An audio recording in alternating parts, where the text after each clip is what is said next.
तो जय जगन्नाथ।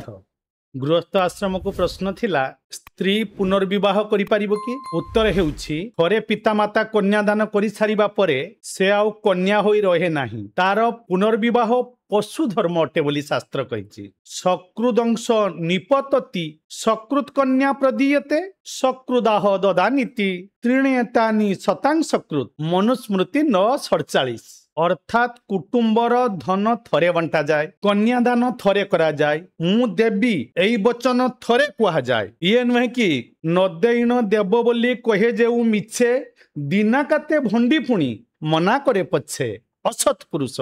ये केबे सत पुरुष नुहे, सत पुरुष मु देवी थरे गुटे वाक्य, धकाबाज नहीं, बेईमान नहीं, मु देवी कही कि देवी नहीं, ये सत पुरुषर काम नुहे। आम भलिया बेईमान मानकर काम हेई पारे, किंतु सत पुरुष लोक कहते नहीं, वाक्य गुटे कथा कहते लोक। आमे माने किंतु स्वार्थ लोभरे बहु कथा कहि दउ, किंतु सत पुरुषंक पई ये तीन कार्य मात्र थरे करा जाए। धन थरे बंटा जाए, कन्या थरे दान करा जाए, पुणी वचन थरे दिया जाए। मु देवी तो देवी जान जाए, वचन ना जाए। शास्त्रीय, धार्मिक, शारीरिक, व्यवहारिक ये चारि दृष्टि देखिले स्त्री पुनर्विवाह अनुचित। एथि निमंते शास्त्र रे विधान नहीं। धर्म दृष्टि स्त्री ठारे पितृऋण नहीं। शारीरिक दृष्टि स्त्री काम गुण प्रबल नुहे, जेमिति पुरुष लोक माने 90 वर्ष पर्यंत काम गुण पाई, काम शक्ति पाई, इंद्रिय तृप्ति पाई जिह्वा लह लह करके पड़ी थांती, सेमिति स्त्री काम गुण एते प्रबल नुहे। केवल युवा वयस रे तांकर अधिक काम गुण देखा जाए, किंतु सबुदिन ये पुरुष लोक मानका भलिया 80-90 वर्ष पर्यंत से मानकर काम गुण देखा जाएनी। आमे माने सेथिरे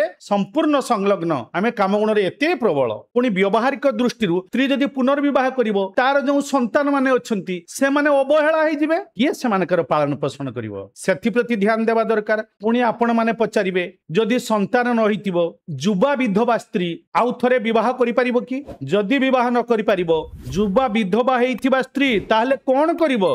जय जगन्नाथ।